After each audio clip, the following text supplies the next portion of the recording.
For every opinion or belief someone may hold, there will be another party who just as strongly oppose that idea. Both sides usually claim to sit with the best arguments, the real facts, and the correct worldview, and ironically, both sides regard the other as being indoctrinated, blind to the obvious and outright stupid.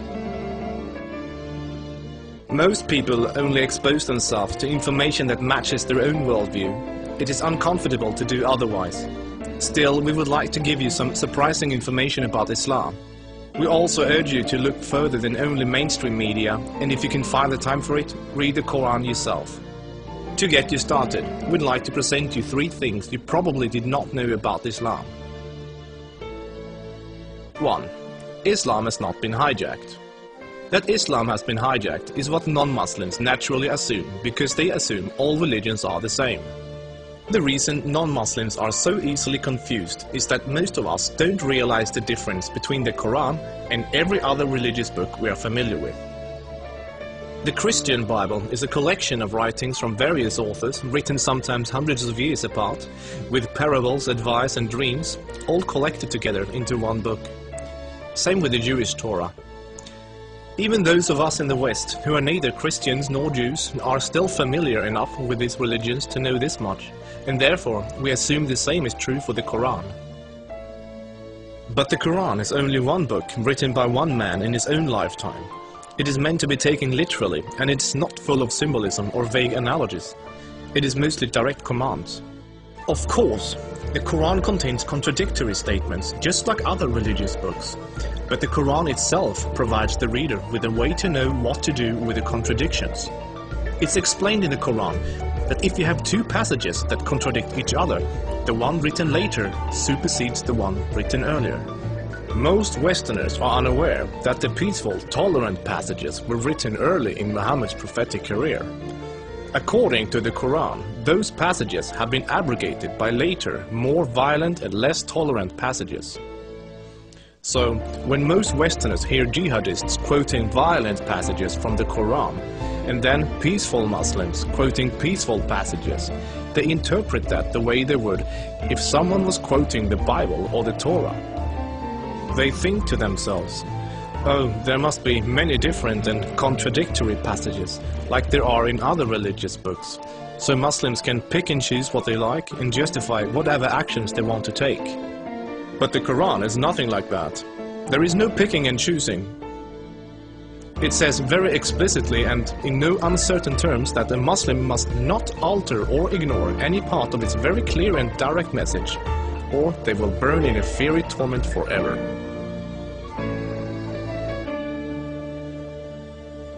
Two.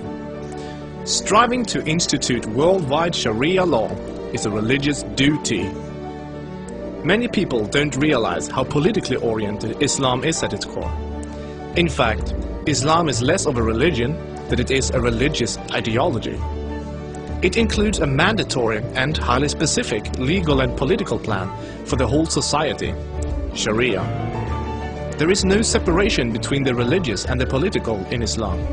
Rather, Islam and Sharia constitute a totalitarian means of ordering society at every level, including ritual worship, transactions and contracts, morals and manners, beliefs and punishments.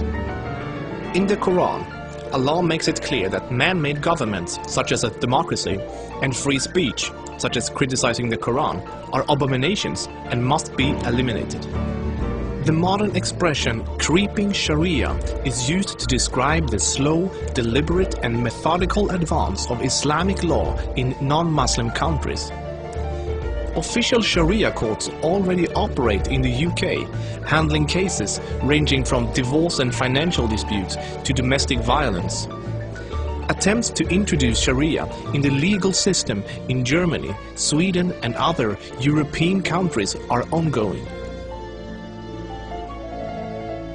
While Sharia already has a foot in our door in the matter of minor disputes like inheritance and domestic violence, it should concern you that Sharia commands that drinkers and gamblers should be whipped, allows husbands to hit their wives, allows an injured plaintiff to exact legal revenge, literally an eye for an eye, commands that a thief must have a hand cut off, commands that homosexuals must be executed, orders unmarried fornicators to be whipped and adulterers to be stoned to death, orders death for both Muslim and non-Muslim critics of Muhammad, the Quran and even Sharia itself, orders apostates to be killed, commands offensive, aggressive and unjust jihad. As written in the Quran, Sharia is the law of Allah. Any other form of government is a sin.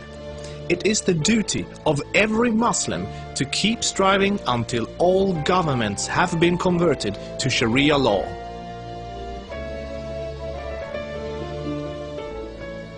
Three, Muslims are allowed to deceive non-Muslims if it helps Islam.